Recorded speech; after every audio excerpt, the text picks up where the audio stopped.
So, welcome to the UK. And how are you? How's the travelling been? And how's the tour been? It's been great. It's been long. We're, I guess this is the start of week 7. Still 6 days to go, 5 shows. Tonight's our first UK show here in Bristol. Then we're going up to Glasgow and I think down to Manchester, London, Nottingham, then heading home. But it's been smooth.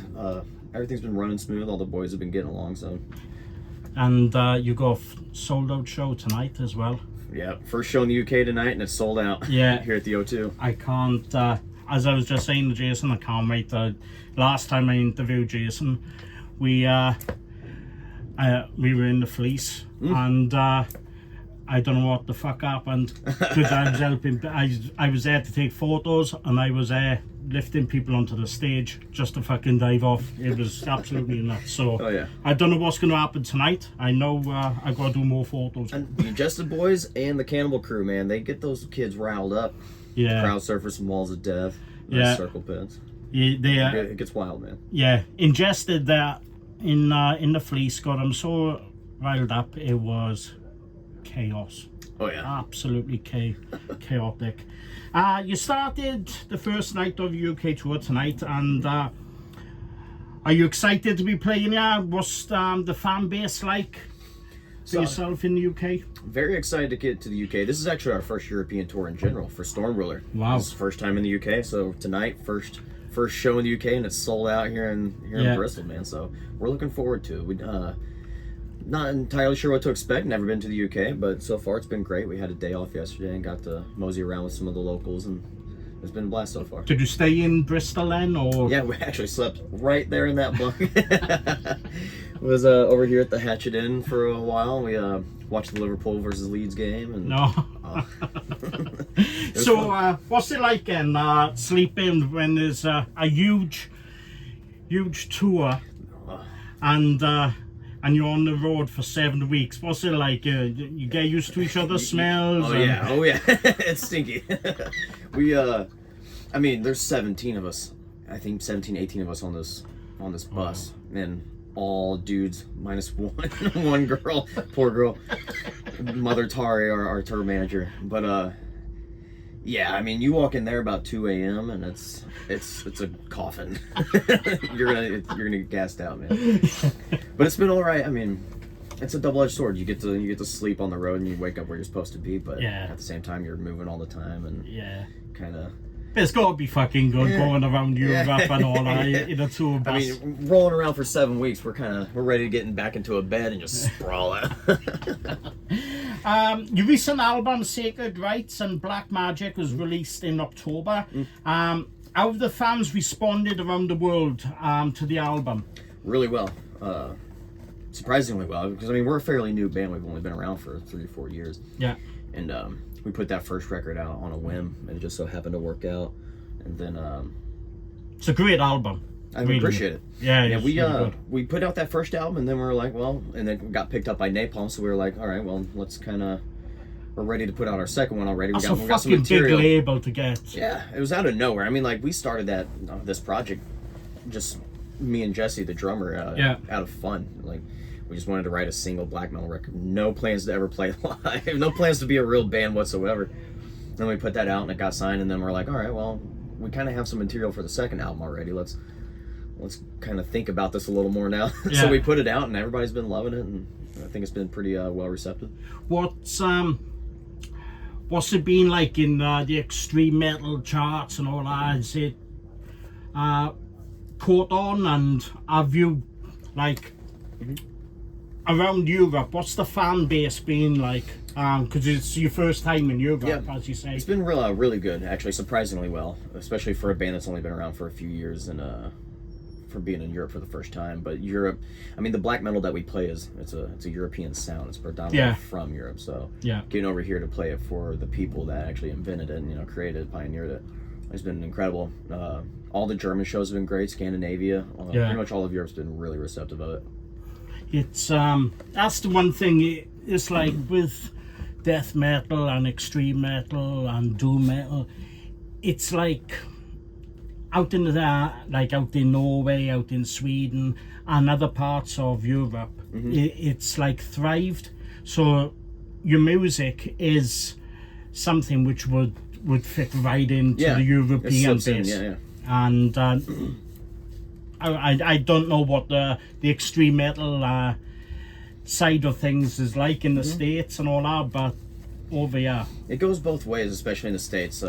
Black metal is not very big in the States. It's a very, very small scene, very small community, especially of our type of black metal. You don't see a whole lot of melodic black metal or European styled black metal in the States. It's mostly a lot of post black metal, a lot of DSBM, depressive black metal. But when, I don't think any black metal is depressing. No, it's so romantic. Exactly, man. It's bossa nova shit. It's stuff you want to get married to. Well, that was like the thing is like we were when we were starting the band, we're like, all these kids are playing like this depressing shit. Yeah. we don't want to play that, man. We want to play it like the old schoolers, man. Like we want to do some like Marduk, Dissection, Dawn, Allegiance style Windeer stuff, you know, and like put all these together and be like, here's what we think black metal should sound like. Run with it, and if you like it, you do. If you don't, whatever. I was listening to the album yesterday, and I was like, "Fuck, this is good," and it is to me a European album. It's very European sounding. Yeah. I mean, most of our inspirations are all drawn from the Scandinavian, the Finnish, kind of Polish black metal scenes. They kind of have that more folky sound to them, but still very grindy in aspects. And, finally, going forward, you've got your final part of this tour, the UK leg of it. What plans have you got going forward? Have you got festival appearances lined up? We have a couple things in the States planned out that we haven't announced yet, like a hometown show and some other stuff. We're going to try to set up a run with some buddy of ours from Texas this summer. Hopefully get out for another good US run in the fall. We do have some plans for early next year in January that hasn't been announced yet, but we got a tour around then. Yeah. And then hopefully early next spring getting back over here for another run. So well, the good thing about it is you're with a top record label. Yeah. And they're going to get you the slots wherever. So being a newish band, like I say, a lot of people start off, especially with extreme metal, it's a dime a dozen. Yeah. There's a lot of those bands. Yeah. And it's very competitive. Yeah. But like I say, what goes for yourself is because you've got that European sound. You're fitting. Because when I listened to the album, I was like, I thought you were from Norway. I was going to say you're going to be interviewing some Swede or something. Yeah, I was like, right, Stormruler, right, how is Norway? St. Louis, Missouri.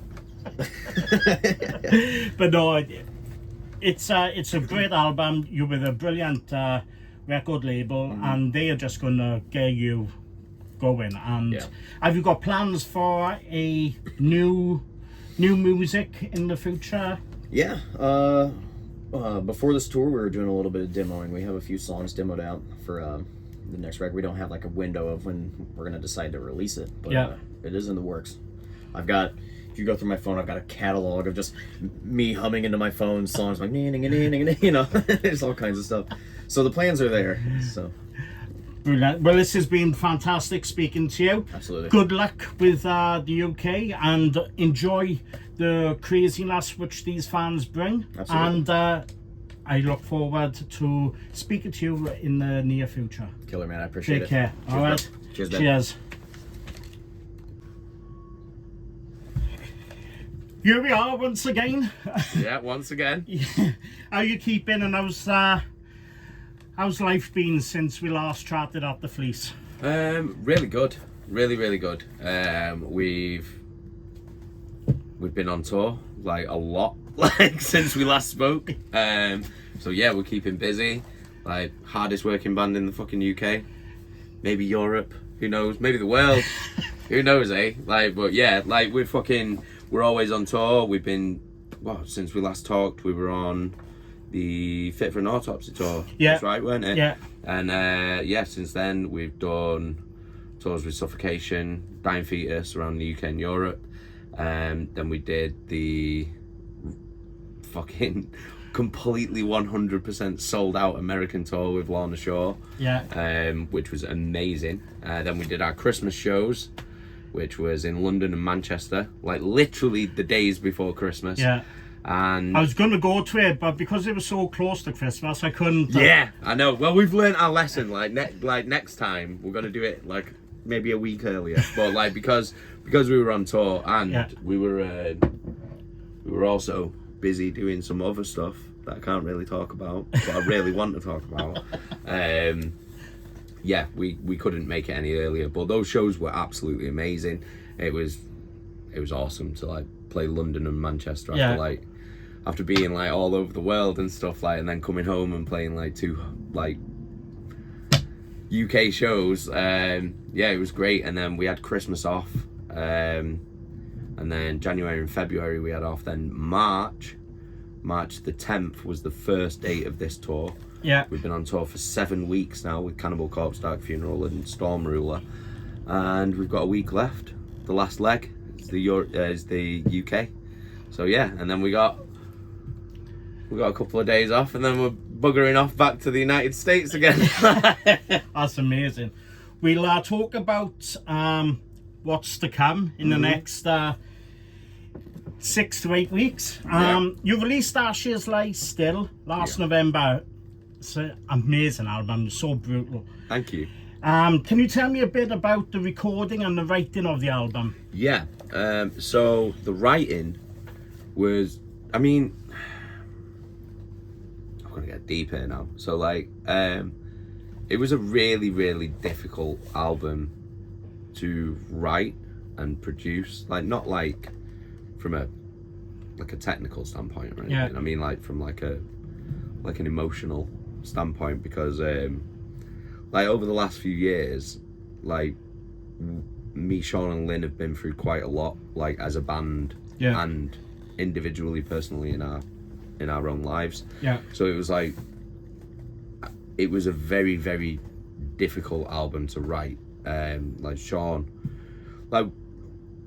lost his father, like at the beginning of COVID. It wasn't related to COVID. Yeah. He lost his father, and but because of COVID, he was never able to like really like give him a proper send off and grieve properly. Yeah. Which is where the title track and the lyrics and the album name comes from, Ashes Lie Still, because he was never really able to properly close that chapter. I know a lot of people who lost their parents during that period, and it was such a difficult situation because they couldn't mourn them correctly. Yeah. And I think a lot of people still haven't recovered from that. Yeah. Because of they haven't been able to say their farewells correctly. Yeah, because there's no closure. No. There's no closure. So it was like, that's what the title track and the album is about, and it's also about like our individual struggles, like with our mental health and addiction and things like that, like because we've like all three of us have been through like various different addictions and stuff, like with like substances and alcohol and stuff like that, but we've all come through the other side of it. So it's like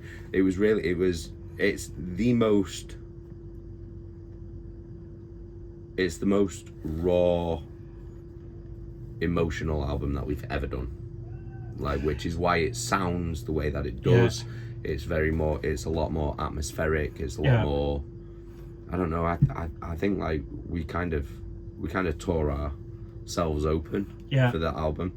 And I think you can really, I think like I always said, like when the album was coming out, this is an album that you feel, you don't listen to it, you feel it. Yeah. Because it's us like opening up our souls and being like, look, this is what we've been through. This is the things that have happened, and if any of this can help anyone in any way, that's it. The crazy thing all about it is that last time we talked, I asked you about what's coming next music wise, and you said, well, we've got the plans and all that, we're going to be recording soon. And it's to be able to listen to the album after speaking to you about the recording, it's like, for myself, it gave me a huge pleasure to listen to it, thinking, oh fuck, I remember asking him about that. Yeah. And it's like I say, it's brutal because it's heavy, Yeah. but like you say, there's so much gone into the album. It's a fantastic album. Thank you. So yeah, so you're starting the first show of the UK tour Yeah. with Cannibal Corpse, Dark Funeral and Stormruler. But it's not the only appearance in the next couple of months. You are playing a huge festival. I can't remember the name of it. Download. Finally. Fucking hell. Like, it's only took like a million years. But like, finally, Download have like asked us to play. Like, so yeah, like we're really stoked about it. Like we've always wanted to play Download. We kind of thought that it was never going to happen. Yeah. Like, do you know what I mean? Because we've been a band for like 17 years. Yeah. We've been all over the world constantly. Like, I think personally, like we've done more for like British, like death metal than definitely any other band in the last 15 years. And I feel like we've never really been given that chance in our own country. Yeah. Like everywhere else, it's sort of like, you know, definitely. like in the UK, in the US and Europe. But like in the UK, it's sort of like we've always kind of been a little bit ignored. Yeah. Not by the fans, No. but by the UK metal industry. They've always kind of ignored us. Download is a So, very it's strange nice. festival Like, because for some strange reason they kind of at times filter away from the more extreme bands. And like the other day I was sat outside my flat and it was people smoking bloody weed everywhere, and I was sat there and the first thing which I put on Facebook was, dude, the smell of weed, fucking sat outside in the sun, this is fucking festival season. Yeah. And that's the one thing which I always like when because I don't smoke it, but I can smell it coming in and I'm like, fuck yeah. not long to go now and I'll be in Download. But yeah, they do kind of a lot more slower with the extreme side of music, which I think they need to adapt a lot more and especially get on the main stage. I think so too. I think that when it comes to championing extreme music in the UK, I think the industry is way behind. Yeah. Like way behind. Like it's like you'll push all these specific types of bands, but you don't give a shit about the extreme. Yeah. Like, and it's like, well, I mean, there's a fucking market there. Yeah. Like, I mean, look at our fucking shows. Like, whenever we play, wherever we play, whether it's our show or somebody else's or a fucking festival. Yeah. Like, when we play, it goes off. Yeah. Like, so it's like, there's a fucking market for it, but you're slipping. You're slipping, man. Like, do you know what I mean? I found out how extreme your fans were in fucking the Fleece, because I was right at the front trying to take photographs, and all of a sudden I'm helping people onto the stage to go fucking diving straight off. I got booted in the head. I think I only took about 10 photos because I was helping people. I was like, I had got caught up in it so much. I just left and I thought, fuck, this is amazing.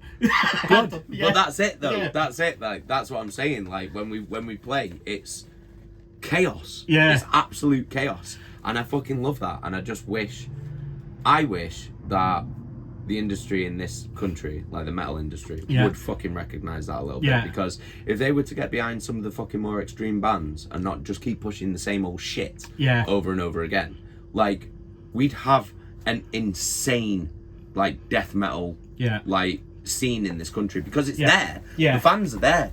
Like, and the bands are there. Like, there's a million extreme bands from the UK that don't get any fucking press. Yeah, this show proves it because it's a sellout. Cannibal Corpse, man. Yeah. They are the fucking daddies of death metal. So if that doesn't prove that there's a fucking market and a scene for extreme metal in the UK, then I don't know what will. I remember when I interviewed them, and the first thing which I said to him was, my introduction to fucking Cannibal Corpse was Ace Ventura. Yeah, it's a lot though. It's a lot of people's though. Like that, Yeah. and that's like, I think that's sick. Yeah. Like I think that's fucking amazing because that was in a time before fucking the internet, Yeah. before YouTube, before TikTok and all that shit, where it's sort of Yeah. like where, you know, like if you get like a video that gets like 1 million fucking hits, then you're like Yeah. superstar. Like this was real shit. This was in the tape trading days. Yeah. This was when people were going around with fucking cassette tapes going, oh, listen to my band, like, and they were on fucking a Jim Carrey movie Yeah. in the 90s, man. Yeah. And then And that's the one thing which makes me laugh about every time I see it, because it's like, oh, they are fucking amazing. And then you got him doing this silly fucking dance to It's go so down. good. Yeah, and it's like, it can only work in our fucking film because Yeah. you've got the most extreme and the most hideous. But this is horror. the thing, Jim Carrey's like a big fan of like extreme metal. Yeah. Like, which is why he got Cannibal Corpse on it. And then it's like, you can see interviews with him at the time and he's like talking about Napalm Death and he's like on fucking like, I don't know, it's something like fucking David Letterman or something and he's like, and he's just like, this is amazing. Like, this is actually amazing. Like I say, that was my stepping stone into Cannibal Corpse, and every time I see that film, I just fucking laugh because it's like, I've seen Cannibal Corpse, and then you got Jim Carrey just fucking around. And it's So like, good. Yeah, it is. It's so fucking good. Finally, after download, what other plans have you got? And have you thought about the future album music wise? Yeah. Yeah. Hey, so Seriously. I've got to be very careful with what I say right now. So after download, we've got a couple of days off, and then we hit, I think it's Southampton with Lorna Shore. Yeah. And then we do Belfast and Dublin with Lorna Shore.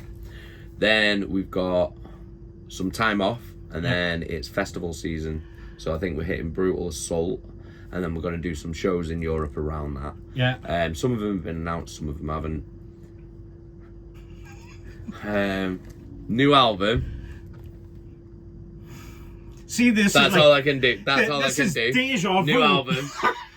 Yo, right, let me put it this way, right? I'm going to be cryptic with it. But like I said before, we are the hardest working death metal band Yeah. going. So when you ask me about new album, and I go, just take that as whatever you want to take it, yeah. This is honestly, this is like the Fleece. Yeah, nah, man, I've got to be cryptic. I can't talk too much, but yeah. And then our plans, we're all planned out until like the end of 2024 now. So we have got plans, like, and they are amazing. So like, I can't say anything more than that, but like, I can't. everybody's gonna be having a sick time. Let's put it that way. I can't, mate. I really, really can't, mate. This has been, once again, a pleasure speaking to you. And I'm looking forward. I'm hoping I can get some more photos tonight and not getting booted in the head by... Well, I can't promise anything. Well, but no, this has been a pleasure. And good luck. And I'll see you in download. Thank you. Pleasure's all mine. Take Cheers. care. Welcome to the UK. I'm Michael from Hangman Entertainment, and welcome to Bristol. Yeah, thank you. Starting right at the beginning, how did Dark Funeral come about? Well, everything started with me moving from up north Sweden, from a town called Luleå to Stockholm. In Luleå I had a band called Satan's Disciples, and I wanted to move to Stockholm and start a new band there because that's where the scene was. Yeah. Where I grew up, I was mainly alone. It was not many people who were into the same music I wanted to do and so on. And the scene were more alive, and you know. And yeah, so in '91 I started looking for members to the band, and went through a couple of auditions, well, quite a few, and eventually I met I got in touch with Blackbone, Damgross, and a guy called Nico, and that was the first formation of the band. At that time we were called Areman. This was in '92. And we started writing music. First song was In the Sign of the Horns. Yeah. It didn't work out with Nico, so we brought in Drogan. And at that time we figured out we needed a real band name, since I didn't want to call the band by my name. Yeah. It was not a solo project. I wanted a band name, you know. So we came up with Dark Funeral, to make a long story short. Yeah. And from '93 we said we officially Dark Funeral, you know. What was The band it were like? formed. What was it like back then? With was there a clash between the Swedish death metal scene and the Norwegian, or was it something which was both receptacle? No, it was lots of rivalry between the scenes. Yeah. For me personally, I was kind of, you know, our friend with everybody. Yeah. You know, I had a good contact with everybody, and not everybody, but lots of people in Norway, Yeah. Sweden, both in the black and the smell scene.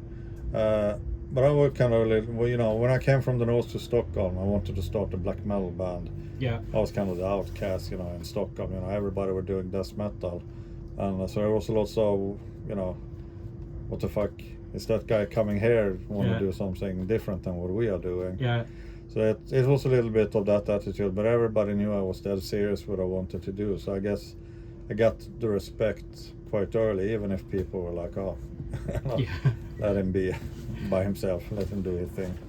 But I, you know, for me it's like, whether, you know, it's extreme metal. I feel Yeah. like we always should have been a family. I don't Yeah. know why it's been, you know, you play death metal, you play black metal, we gotta fucking fight each other Yeah. to death, because to me it's always been one scene. But maybe that's why I came from a small town into this big town in Stockholm, and all I wanted was to be part of the extreme metal scene. Yeah. You know, that were allowed, and well, which, you know, it was just me up in the north basically, and the guys I had in the band at that time. So maybe that was why I had this attitude, Yeah. while people who were in it, you know, in Stockholm already, you know, when everything was formed, Yeah. you know, that kind of maybe was more Was the separated. music more underground back then in Sweden, or was it like, I wouldn't say mainstream, but more popular than what like it's so popular now all around the world? But was it the No, Swedish? it was very underground. Very underground. Was you in like competition to try and be the more outrageous band back then with the competitions, or was it just something, this is us and this is how we're gonna be it? Well, I wouldn't say it was a competition, at least not from my side, but in 92 already, you know, 91 already, even, I kind of saw lots of bands that I had been listening to lots of years Yeah. were kind of start slowing down, and I was like, well, Dark Funeral, we're gonna go the opposite way. Yeah. We're gonna fucking do the most darkest and the most extreme music we can, and we're gonna show everybody that it's possible to push this even further Yeah. into extremity. And that was always my, you know, my vision for the band. Yeah. And whether we were gonna succeed or not, but that was not the point. And and I had no intention to compete with anyone else but myself and the band. You know, but we wanted to do something that nobody else did at that time, which was something darker and more extreme. Yeah. It's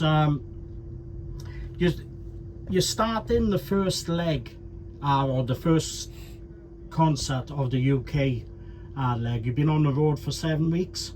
Yeah, well, it's 7 weeks now. Yeah. So 6 weeks, and then 7th week is this week. You're playing in front of a sold-out show. What do you, or what are you expecting from the death metal scene in the UK while you're on tour? is this something which you look forward to every time you come here, and are they like totally fucking nuts? Well, you never know until you go on stage. Yeah. What to expect. So sometimes you can, you can look back on the previous shows you did in one town or city or country, and it was mental, crazy, and all that. The next time you come back, maybe it's a little bit more soft, or I don't know why it's that, but we always go out with, just trying to do the best we can from our side, and do it together with the crowd, because at that time when we're on stage, we're there together with them, and we are like, you need, we share energies from each other. So that's I was talking to Jason from Ingested, and I interviewed him going back last year in when they were playing with Fit for an Autopsy, and I was there to take photos and to write the review. I took about 10 photos. I was helping people up on the stage to go fucking stage diving and all that. I had got so involved with the fans, I forgot what I was there for, and I'm hoping for the same today from the fans, them going absolutely fucking wild and showing yourselves what us Brits are like in the music scene. You recently released We Are the Apocalypse. Can you tell me a bit about the writing and recording process of the album? Well, I started writing a couple of years before the Corona came down on us, and before that we had been touring a lot.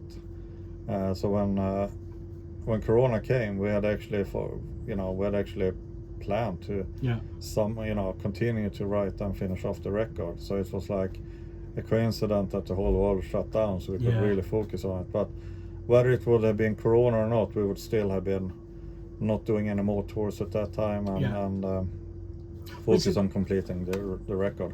Was it difficult for you during the coronavirus? Was it difficult to get each member? Because I've interviewed a lot of artists, and one of the things which always fascinates me is because during COVID, they put all their energies into writing new material and things like that. Was it difficult for you all to meet up, or did you file share between each other?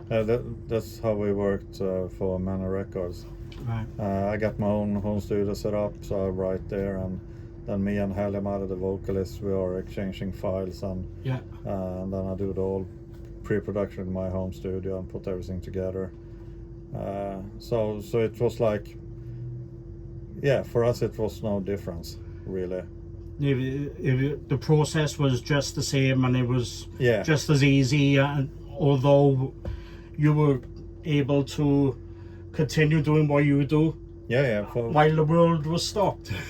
And the thing, as I told her, we had already planned, when Corona came, I think, the last show we did was I think mid-February, and I think March 10 or something the world closed down.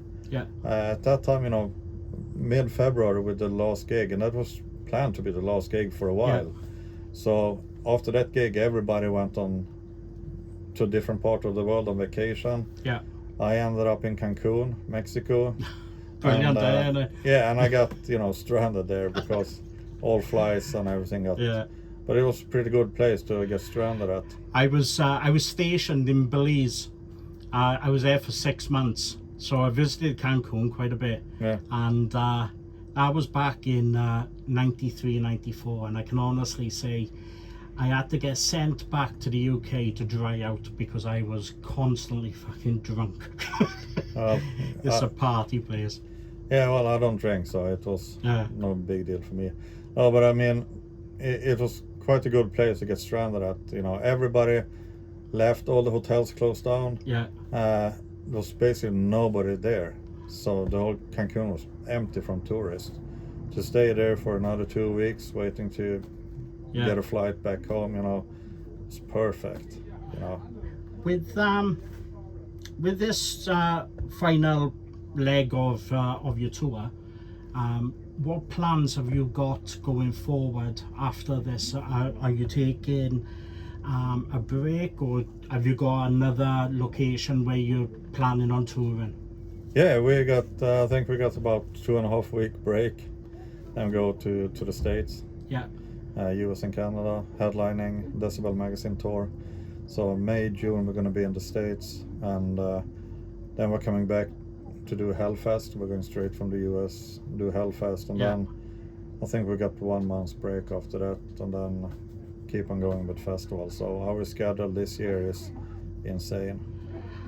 Finally, I'll let you go in a sec. Music-wise, have you thought about the future? Possibly a new album in the next year or two? Anything? Well, I can't promise when, but I have started writing. Right. So now we are touring.